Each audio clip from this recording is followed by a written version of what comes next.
அதிமுகவின் முன்னாள் நிர்வாகியான ஏவி ராஜு சமீபத்தில் பேட்டி ஒன்றை அளித்திருந்தார். அதில் நடிகை த்ரிஷா குறித்து அவதூறாக பேசியிருந்தார்.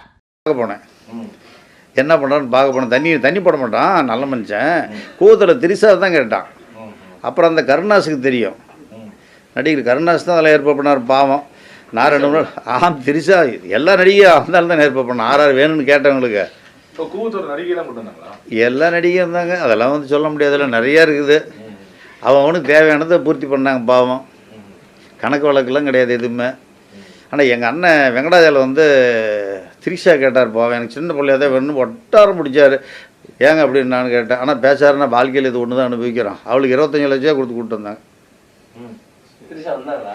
திரிஷா நானாக கிட்ட இருக்க, நான் தான் போந்து வந்துட்டு நாங்கள் எங்களுக்குன்னா வேலை அங்கே உள்ளே வைக்கிறாங்க. ஏதோ 2 சோறு போட்டால் கறி திரும்பிட்டு வந்துட்டேன்.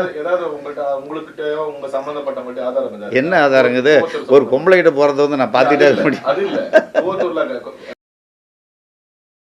இதற்கு பல்வேறு தரப்பினர் கண்டனம் தெரிவித்து வந்த நிலையில் நடிகை த்ரிஷாவும் தற்போது தனது எக்ஸ் தளத்தில் பதிவு ஒன்றை வெளியிட்டுள்ளார்.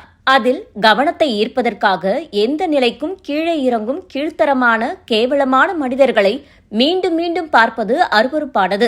இச்செயலுக்கு உறுதியான கடுமையான நடவடிக்கை எடுக்கப்படும். தேவையான சட்ட நடவடிக்கைகளை எடுப்பேன் என்று த்ரிஷா கூறியுள்ளார். இதற்கு முன் நடிகர் மன்சூர் அலிகானும் நடிகை த்ரிஷா குறித்து பேசியது பரபரப்பை ஏற்படுத்தி இருந்தது என்பது குறிப்பிடத்தக்கது.